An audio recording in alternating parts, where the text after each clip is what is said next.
Good morning from the Learning Center in Gothenburg, Nebraska. My name is Brian Olson, manager of the site. And so here we're looking at some corn that's popping up out of the ground, and we had a pretty significant amount of rain last week, and you can tell that we've got some ponding that occurred in the row. And so we're actually out here with Mark Ryman, agronomist, and we've got some issues, Mark, with respect to the corn. So what are we seeing out here? Well, we're seeing that typical case of, some of the corns really just emerged in the last maybe 36 to 48 hours, but then we've got others.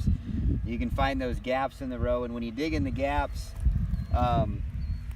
you start to find some here that are just popping through. They're really doing a nice job, but we've got this significant crusting here that's preventing some of them from coming through. So we've got these that are they were still below ground when I pulled the crust off the top of them. And it looks like if you really get in and look at them, you're starting to break that coleoptile, and the risk there is you're going to leaf out underground. And when that happens, obviously very difficult for the plants to emerge. It's designed to keep that coleoptile and push up there through the soil surface. So we are looking at this as luckily an area where we have sprinkler irrigation. So we're going to turn that on later this afternoon.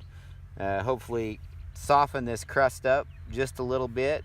Right here as these last few plants are pushing through, and protect that stand. You only get one chance at that stand, and you certainly don't want to get into a late season replant.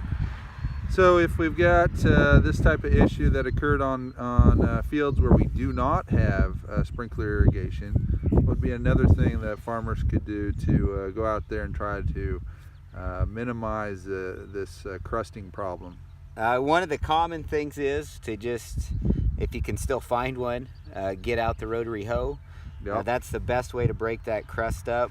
That would be the main method. Pray for rain is another one of them, but certainly getting out a rotary hoe or doing something to break the crust up.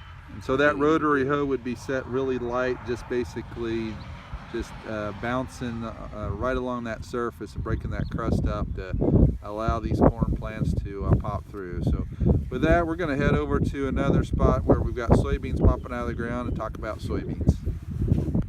Alright, so here we are out in the area of the field that we've got some soybeans, and we're actually looking at a soybean plant that's just trying to crack here. And what are we seeing here, Mark? So these were planted a week and a day ago. Planted very, very nice, but then we did get almost immediately after planting 2.5 inches of rain, and you're just starting to see some of them emerge. And as you drive down and look at your fields, you can start to see these chunks of crust pop up, and you can see the soybeans starting to push through. They've got the nice hypocotyl arch or crook, and they're doing a good job of pushing that crust off the top of them.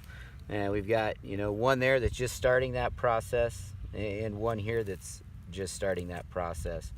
And there's a few more underground. I can't find them necessarily, but they're just a little bit lower below the surface, but all emerging nicely.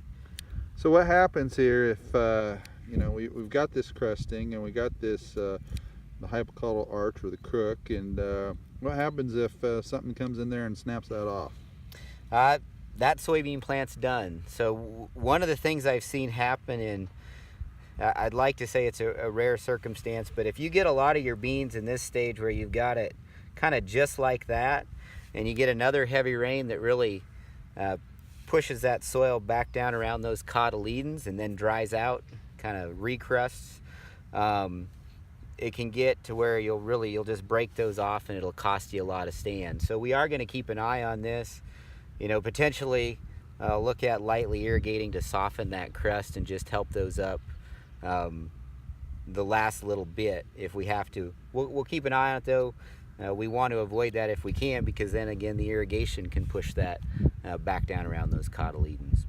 Okay, well, with that, as Mark said, keep an eye on this stuff, but obviously we just got to get those stands established, and so it's a critical time as as we're moving forward with these corn and soybean stands. And again, each one's got their own special things you got to be watching, but you lose or you break off the cotyledons there on that soybean, and it's done as Mark indicated. So with that, we'll sign off from the Learning Center and talk to you next time. Thanks. This video was produced by the Monsanto Water Utilization Learning Center.